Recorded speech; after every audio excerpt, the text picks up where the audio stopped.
Hello दोस्तों, अभी हमने पिछले वीडियो में पढ़ा पोर्टलैंड सीमेंट के टाइप में ऑर्डिनरी पोर्टलैंड सीमेंट। अब हम उसके अगले type moderate heat Portland cement के बारे में पढ़ते हैं या medium heat Portland cement. Medium heat Portland cement, इसको हम क्या बोलते हैं? Moderate heat Portland cement.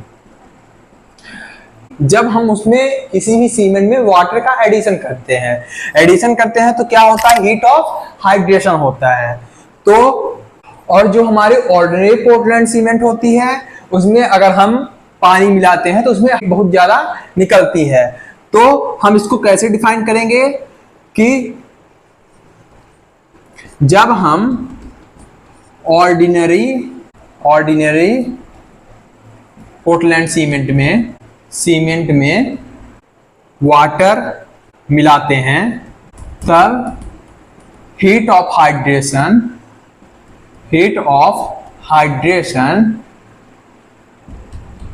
ज्यादा होता है। हीट ऑफ हाइड्रेशन क्या होता है? ज्यादा होता है। यह अब हमको कोई भी ऐसा कंस्ट्रक्शन करना है, जैसे हमको मोटी दीवार बनानी है, तो हम अगर ऑर्डिनरी पोर्टलैंड सीमेंट का इस्तेमाल करेंगे तो दीवार बनाने के बाद जब उसमें हीट ऑफ हाइड्रेशन पूरी तुरंत नहीं होती। जब सीमेंट हम मिक्स करते हैं पानी के साथ तभी पूरी हीट ऑफ हाइड्रेशन नहीं होती, कुछ समय के बाद धीरे धीरे उसका हीट ऑफ हाइड्रेशन होता है। तो हम जब दीवार बना दिए तो हीट ऑफ हाइड्रेशन के कारण दीवार में क्या होगी? हीट निकलना चाहेगी, तो क्या हो जाता है? ब्रेक हो जाता है, उसमें दरारें आ जाती हैं।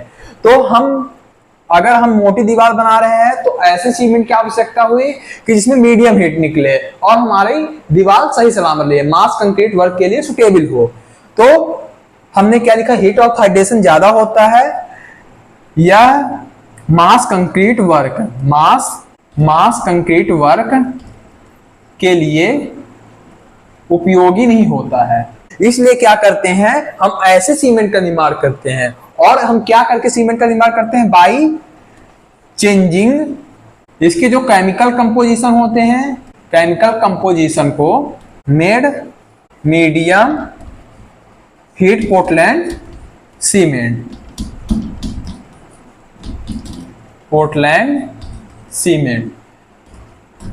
तो हमने इसका जो केमिकल कंपोजिशन बनाया उसी केमिकल कंपोजिशन में हम कुछ चेंज कर दिए। अब हम आपको कौन से कंपोजिशन को ज्यादा करने से हीट ऑफ हाइड्रेशन घटता है या बढ़ता है, किस पे डिपेंड करता है, वो हम आपको आगे बताएंगे। अभी आप डेफिनेशन की बात करें तो यह हमने डेफिनेशन बता दी है कि changing chemical composition made medium heat Portland cement का हमने निर्माण करते हैं। अब थर्ड नंबर की हमारी जो सीमेंट है वह है rapid hardening cement. Rapid hardening cement के नाम से ही पता हो रहा है, रैपिड मतलब क्या होता है? जल्दी, और हार्डनिंग का मतलब क्या होता है? हार्ड होना। तो ऐसी सीमेंट का हम निर्माण करते हैं कि जो जल्दी हार्ड हो जाए और जल्दी स्ट्रेंथ प्रोवाइड करे।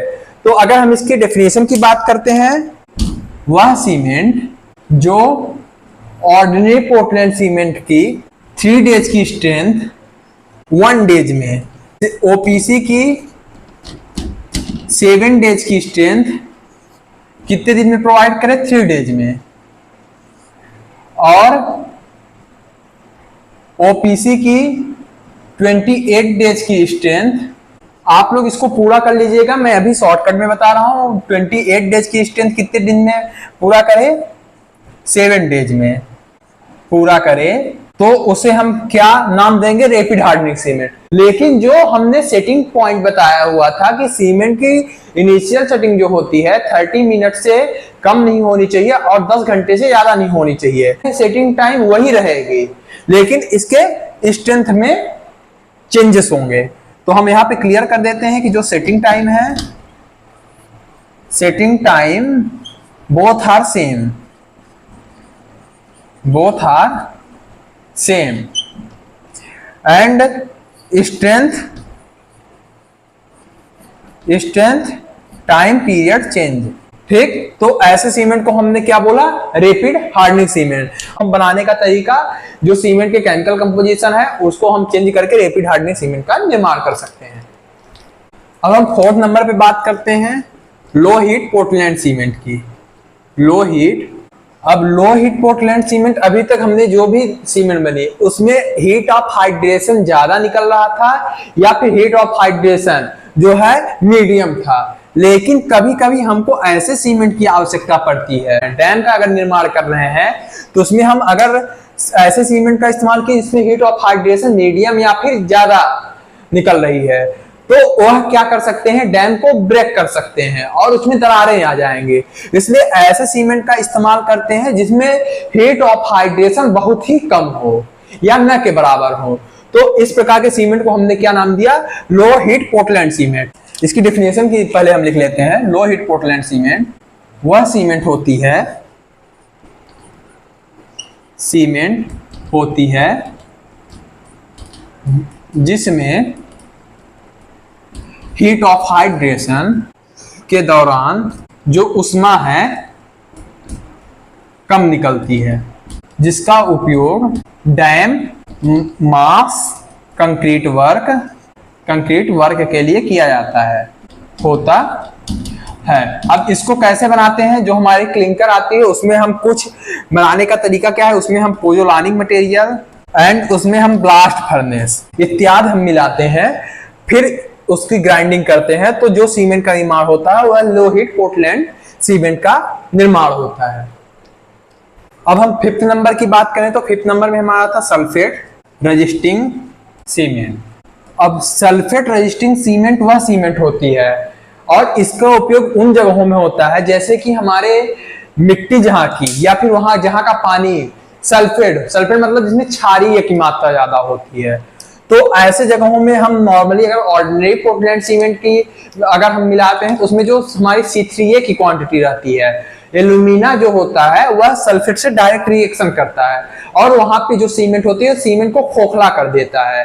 इसलिए ऑर्डिनरी पोर्टलैंड सीमेंट को हम वहां इस्तेमाल नहीं कर सकते हैं और ऐसे जगहों पे हम क्या करते हैं, सल्फेट रेजिस्टिंग सीमेंट की निर्माण करते हैं। इसकी हम डेफिनेशन की बात करें, अगर हम बात करें तो ऑर्डिनरी पोर्टलैंड सीमेंट में C3A की मात्रा 5% से अधिक होती है जब हमारी मिट्टी या फिर क्या बोल सकते हैं पानी क्षारीय होता है,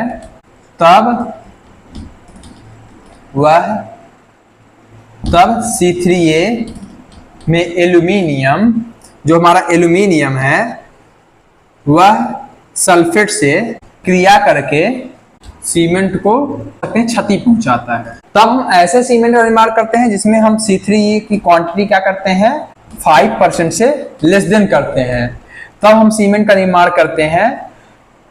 then manufactured cement called sulphate resisting cement. हमने यह एक इसका शॉर्ट नोट टाइप का डेफिनेशन लिखवाया हुआ, इसको आप अगर समझ जाएंगे तो इसको अपनी भाषा में लॉन्ग या फिर याद करने के हिसाब से लिख सकते हैं।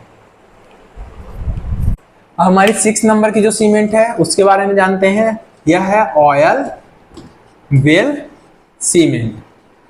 अब इसके नाम से ही जैसा कि पता चल रहा है, ऑयल मतलब तेल, वेल मतलब कुआं, सीमेंट तो ऐसा सीमेंट जो ऑयल तेल के कुओं के लिए या उपयोगी हो। तो हम जैसे कि समुद्रों में जो ऑयल हमारे होते हैं वो अधिकतर समुद्रों से निकाले जाते हैं, तो समुद्र की सतह में हम एक सीमेंट का कंस्ट्रक्शन करते हैं, फिर उसके अंदर से हम वाटर को बाहर निकालते हैं और ड्रिल करके हम वहां से ऑयल का निकालते हैं या फिर जो भी करते हैं ऑयल का। तो ऐसे जगह पे जो सीमेंट का निर्माण होता है वह ऑयल वेल सीमेंट कहलाएगी। अब ऑर्डिनरी पोर्टलैंड सीमेंट का इस्तेमाल हम ऐसी जगहों में क्यों नहीं कर सकते, क्योंकि ऑर्डिनरी पोर्टलैंड सीमेंट का हमने पढ़ रखा है कि उसकी इनिशियल जो सेटिंग टाइम होती है 30 मिनट्स होती है। हम जानते हैं जैसे ही हम गहराई में जाते हैं तो हमारा टेम्परेचर इंक्रीज होता है, टेम्परेचर इंक्रीज होने से वह जो ऑर्डिनरी पोर्टलैंड सीमेंट होती है जल्दी सेट हो जाती है। तो हम ऐसे सीमेंट का इस्तेमाल करते हैं उसके केमिकल कंपोजिशन को चेंज करके जिसकी इनिशियल सेटिंग टाइम ज्यादा होती है। अगर हम इसके डेफिनेशन की बात करें तो वह लिखें ऑर्डिनरी पोर्टलैंड सीमेंट की setting setting time 30 minute initial, इसको हम लिख सकते हैं इनिशियल सेटिंग टाइम 30 मिनट होती है अगर हम ओपीसी का इस्तेमाल करते हैं, उपयोग ऑयल निकालने वेल के कंस्ट्रक्शन में करते हैं, तब गहराई में जाने पर टेम्परेचर इंक्रीज होता है जिससे वह जल्दी सेट हो जाएगी। तब हम इसके केमिकल कंपोजिशन को चेंज करके सीमेंट का निर्माण करते हैं जिसकी इनिशियल सेटिंग टाइम 90 से 120 मिनट होनी चाहिए और यह 24 आवर्स में 100 किलोग्राम फोर्स पर सेंटीमीटर स्क्वायर की स्ट्रेंथ गेन कर सके। और इसका हम 90 से 120 मिनट हम कैसे इसका सेटिंग टाइम बढ़ाते हैं, हमने पढ़ा है कि जो सीमेंट की सेटिंग टाइम उसके लिए कौन सी कंपोजिशन जिम्मेदार है, C3 है। तो C3 है कि इसके लिए क्या करते हैं, क्वांटिटी जो रहते हैं वह लेस देन 3%, इसकी क्वांटिटी 3% से कम कर देते हैं। फिर जो सीमेंट का निर्माण होता है उसे हम ऑयल बेल सीमेंट कहते हैं।